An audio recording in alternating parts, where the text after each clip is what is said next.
official news, if and when it comes, about her condition, how gravely she has been injured, and what happens next. I got a message on my pager saying, urgent, urgent, Diana dead.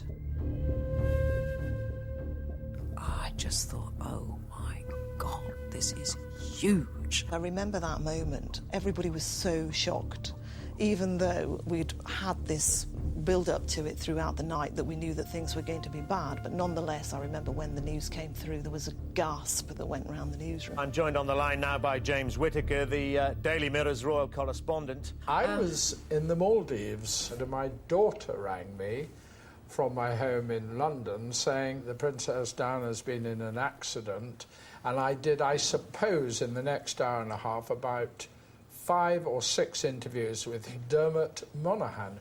And it was during the final one, while I was on air, and he said, James, we're now getting confirmation from the British Embassy in Paris that she's dead. And, totally unprofessionally, I then burst into tears on air. I was on live when it came through, and it was almost impossible to comprehend. James, you've heard the news.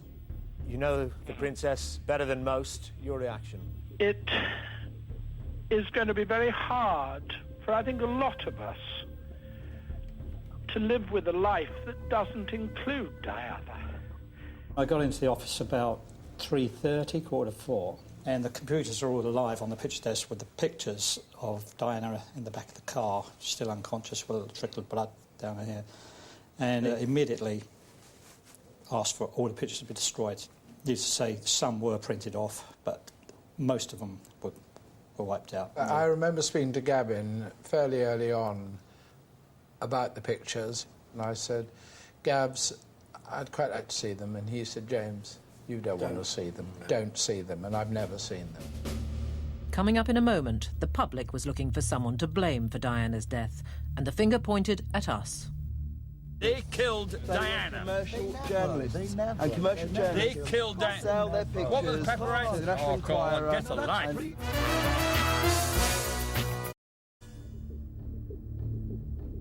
On Sunday morning, the country was waking up to the news that Diana had died.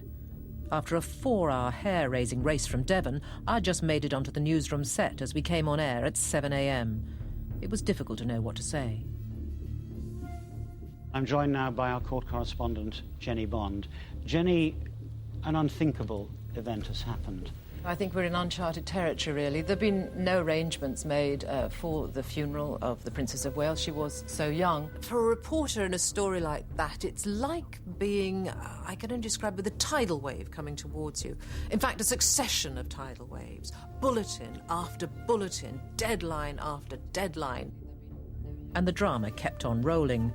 Later that morning, from his home in South Africa, the princess's brother, Earl Spencer, gave it a new twist when he made his scathing attack on the media. This is not a time for recriminations, but for sadness. However, I would say that I always believed the press would kill her in the end.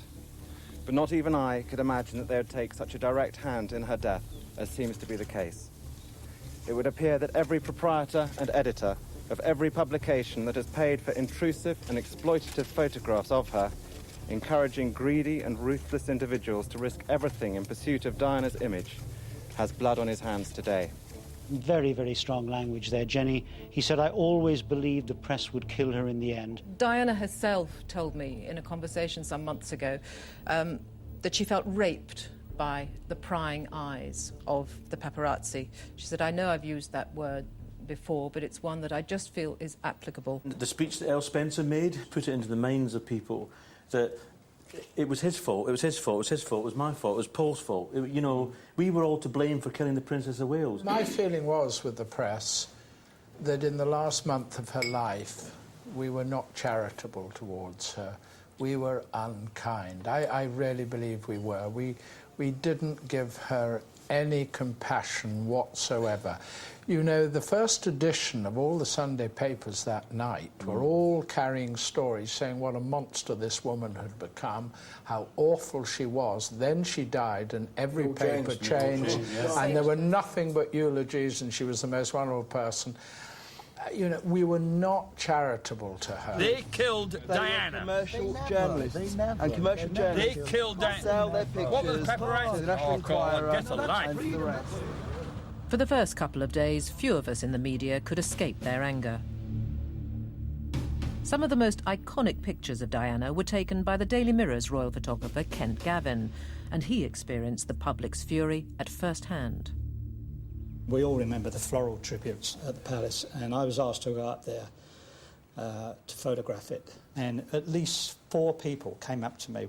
One spat at me, one wanted to push me and shove me because they could see I was a professional photographer because of the equipment I was carrying. And I thought, I can understand their feelings, but they didn't understand that I felt as bad as they did. Why did they pay so much money for the photographs? Why were the paparazzi after them? If there was no money, in the photographs, they wouldn't have been after her in the tunnel. On the 2nd of September, results came back from the autopsy in Paris. The driver of Diana's car was well over the drink-drive limit. It seemed the press weren't entirely to blame after all. London palaces became a focal point for people's grief. But the Queen remained over 500 miles away at Balmoral, comforting her grandsons, but turning a tragedy into a constitutional crisis. I think it's disgraceful that they're not here in residence, and I think most people I've been speaking to this morning have said exactly the same thing. They could have said a lot more. I mean, all these people here today are showing the strength of the nation, and she hasn't said anything, the Queen. I think we all agree that that was a catastrophic week with the biggest mistake of her reign. Her advisors didn't keep her up to speed. Sorry, James, I disagree with that. The Queen, as we all know, is a very smart woman. She's not She was she's not isolated stupid. in Scotland. Oh, James, if a member of your family had died in those tragic circumstances and you had the ability to address the nation, why not do it straight away and why wait a week? She didn't want to address the nation. Her only interest was looking after William and Harry. That was her only concern. Eventually, 5 days after Diana's death, the Queen's press secretary, who'd been strangely absent, faced the cameras. The Queen has asked me to say that the royal family have been hurt by suggestions that they are indifferent to the country's sorrow at the tragic death of the Princess of Wales. At the 11th hour, on the eve of the funeral, the Queen changed her plans and returned from Balmoral to join the mourners briefly in London.